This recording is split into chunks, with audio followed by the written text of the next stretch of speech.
أعوذ بالله من الشيطان الرجيم بسم الله الرحمن الرحيم قل إن كنتم تحبون الله فاتبعوني يحببكم الله يغفر لكم ذنوبكم والله غفور رحيم.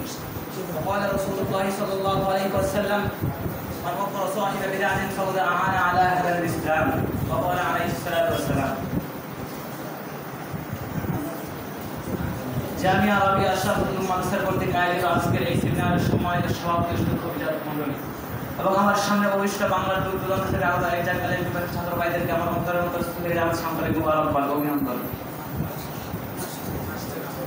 মোস্তারিম হাজির, আপনারা সবাই জানেন আজকে মাদ্রাসা পড়ে আমাদের যে বিষয়ের উপর নির্ধারিত করে দেওয়া হয়েছে তা হলো জশ্নে জুলুসে ঈদ মিলাদ নবী সাল্লাল্লাহু আলাইহি ওয়াসাল্লাম ও ইসলামের দৃষ্টিভঙ্গি।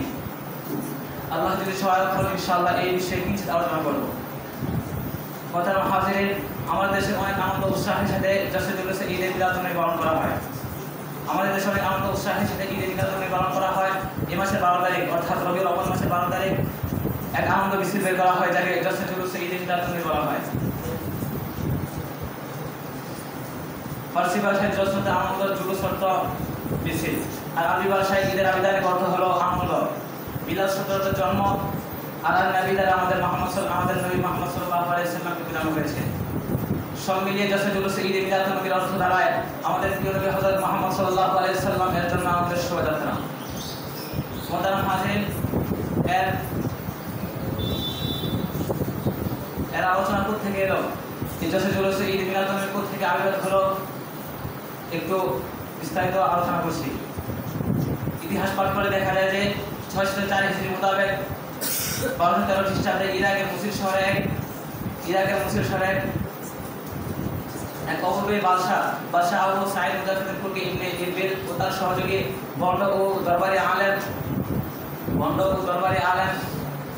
আবুল খত্তাব ওমর ইবনে হাসান ইবনে দাহিয়া সর্বপ্রথম এই মিলাদুন নবীর অনুষ্ঠান আয়োজন করেন।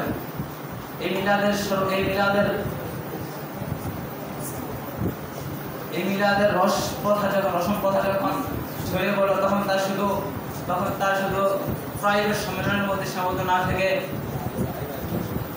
তা জনসাধারণের মধ্যেও বিস্তার লাভ করল এবং যথাক্রমে মিলাদুন নবীর সঙ্গে ঈদ যুক্ত হয়ে তা ঈদে মিলাদুন নবীর রূপ ধারণ করে।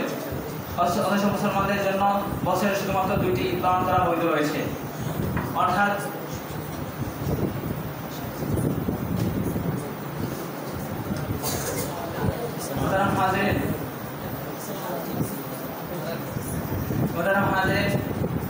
শরীয়তের বিধানে এই জশ্নে জুলুসে ঈদ মিলাদুন নবীর বিধান কি?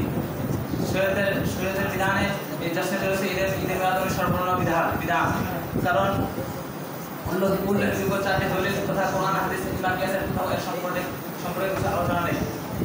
তার মানে বোঝা গেল এই জশ্নে জুলুসে ঈদ মিলাদুন নবীর সম্পূর্ণ বিধান। এই বলে আমার বক্তব্য শেষ করছি। আসসালামু আলাইকুম ওয়া রাহমাতুল্লাহি ওয়া বারাকাতুহু।